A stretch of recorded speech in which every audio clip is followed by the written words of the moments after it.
Silicon Valley Bank, the poster boy of go woke, go broke. It's actually funny. We gotta laugh. You gotta take a W on occasion, even though this is gonna hurt us in the long run. There's no other. I don't know how else to say this. What's the ramifications? I don't know. But the fractional reserve banking system is falling apart. There's no other way around that. And the empire is going to collapse. Does that mean you sell all your investments? No, I don't know what to tell you, man. I've been preaching for years and years and years. When deflation hits, the worst place to be is a debtor. You want to be out of debt during deflation. Why would deflation hit? Simple. Everything's collapsing. And will that happen tomorrow? I have no clue. But it's inevitable. It's going to collapse. You cannot have a continuous fractional reserve. We're just expanding and expanding and expanding. 10% there, which is 10% there, 10% there, and they're all it's all fake. It's all built on smoke and mirrors, and it's going to collapse. It's inevitable too, just the workforce, dude. What causes the dollar to be so heavily valued as a reserve currency for the world? Is the productivity of the American citizens. That's it. It's not their military. It's not because Joe Biden's smart or Trump. It's the productivity, the efficiency and the productivity of the American citizens. Those days are now gone. There's no two ways around. That doesn't mean there aren't some young folks who are productive and efficient. However, at the end of the day, the bulk of the productivity is behind us. You can see in just the aged population, man. So anyway, I want to share with you something. This cracked me up. So we're going to go first and probably should have focused more on things like, I don't know, risk management. So here's Jay Ursapah, who is the head of risk management, financial risk management, and model risk at the Silicon Valley Bank. But she says, the phrase, you can't be what you can't see, resonates with me as a happy person of color and a first-generation immigrant from a working-class background. I'm sure you were there, lady. There are not many role models for me to see. I had privilege to be the chair of that happy group. All right, so it's all fake, man. All right, so now we're going to go over here. Oh, by the way, I just want to share with you, too. The chief administration officer of Silicon Valley Bank was a guy named Joseph Gentile, maybe Gentile is probably it, where did he work before he was at Silicon Valley Bank? Lehman Brothers. He was a CFO of their investment bank. Nothing weird there. Talk about failing upwards. It's coincidental that old Joseph Gentile moved from Lehman Brothers in 2007 to Silicon Valley Bank. What did he know and when did he know it? I don't know. I'm just throwing it out there. All right, let's keep going here. All right, so here are the ramifications for the Silicon Valley Bank collapse. California wine industry faces financial crisis with the majority of vineyards locked out of their accounts amid SVB collapse. And here we go with this cute lady, Kendra Koala, who's a co-founder of Maker, a canned wine company located in the Bay Area. And she said Silicon Valley Bank was known as a gold industry within the wine industry. Well, why were they the gold industry? Well, check this out here. Kendra says, when she started Maker 4 years ago, choosing the right banking partner was almost a no-brainer. Tech and venture are well capitalized, but this could be a really serious reckoning for independent wineries, she says. We've never experienced anything like it. No one knows how it'll play out. What happened here? Well, she can't get access. We'll see. Keep going. She has completely locked out of their accounts, and she has to make payroll. So let's look at Kendra's background. Show out just us, and I'm not going to show you her website on this because I'll probably get striked as I did before, showing some clown lady's website. It was a big lib, and she was all anyway, and she hit me. So YouTube said you can't show us. So I'm not going to show her website. I chuckle at old Kendra because I said, how does this happy-looking pretty blonde girl start a winemaker in the Silicon Valley when she's only like 25 or something like that? I don't know. And I said, where does that funding come from? And not only that, if you look at her website, Maker, Wineries, whatever it is, it's not one white guy in there. Not one white guy. It's all women and minorities. Is it? Not one white guy. She's woke as woke can be. She did have a biracial guy from Iowa, so she had to emphasize that. But anyway, not one white guy in there. So I said, where does this chick get her money from? She went to Vanderbilt, that's a bad sign because Vanderbilt is very wealthy. No poor people going to Vanderbilt, let's put it that way. And then she went to Stanford, and she majored in digital e-commerce. I'm like, all right, so this chick has never done anything. She's never done anything real. It's all fake, just like the fractional banking system, which is why she can get away with being woke. But you can't be like that if you're poor or if you're middle class. You can only be like that if you're rich. I said, where did her money come from? Well, it looks to me is from this guy. Let's take a look here. David Koala.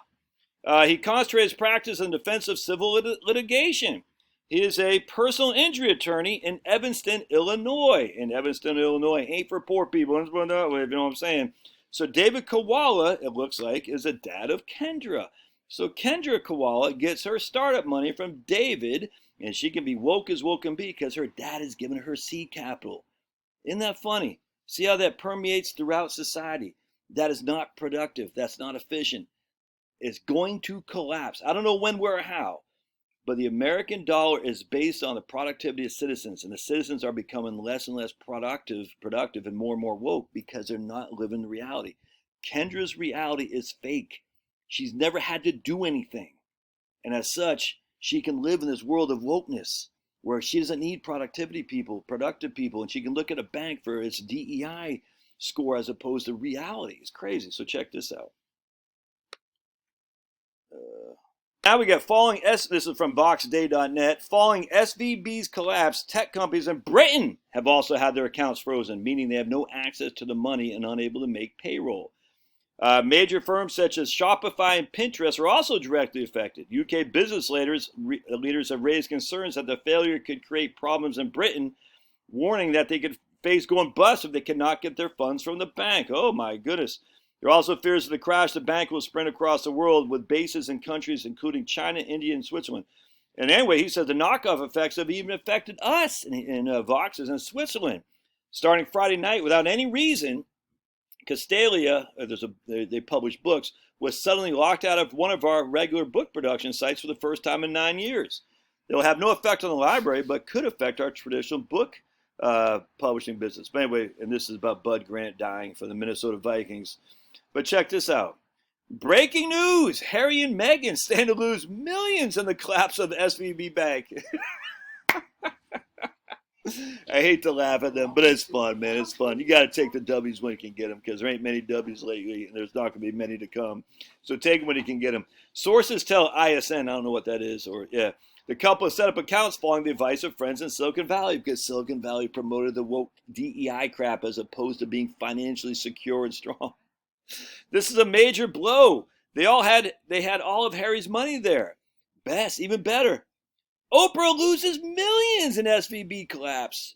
ISN learned as Oprah kept millions at the failed bank. Like other celebs, she went all in and now may have lost serious money. That's just too good to be true, isn't it? Is there really that much justice to be found in a fallen world? I don't know. She's going to look, all these rich people bail themselves out. There's no other way around that. They control the strings of the purse, and as such, if anything goes south, they will all be bailed out. The Kendras of the world, her dad's going to take care of her. The sad thing is all the people relying on them, you see what I'm saying, who live in this fake reality, they don't even know it. It's all fake, dude. It's going to come crashing. How do you best deal with it? Do you sell your investments? You got to get out of debt, dude. As I've said since I started this freaking channel in 2018, 17, something like that. When deflation hits, the debtor is the worst place you could possibly be, man. When deflation hits, you do not want to be in debt. Well, Josh, inflation is happening. Man, that's short-term stuff, dudes. Deflation is coming. As the economy crashes, what does that do? It makes everything priced less. And I know that sounds good. It's not. It's not. Just look at what happened in 2008, man. You could not sell anything for what you own on it, that you had to go under because you could not pay the debts.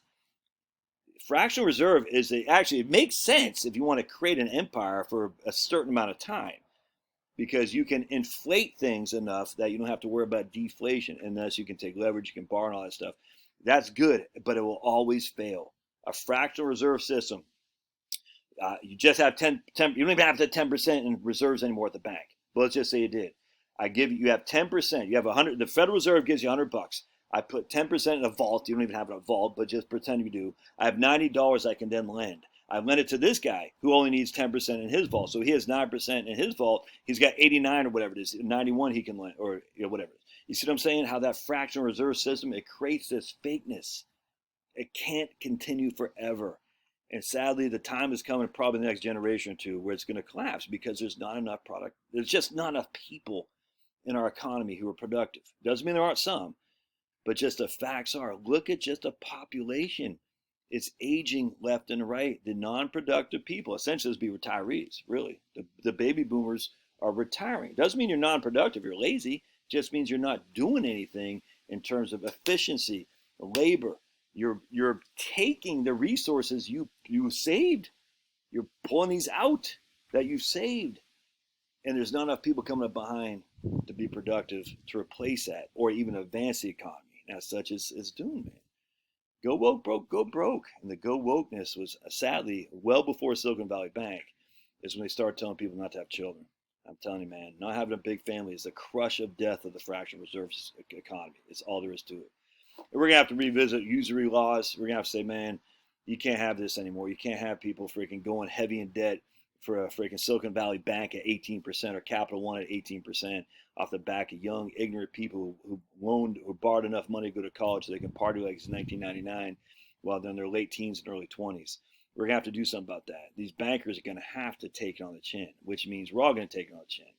It's inevitable. Be prepared. Pay off your flipping debt. All right. Love your thoughts. We'll see you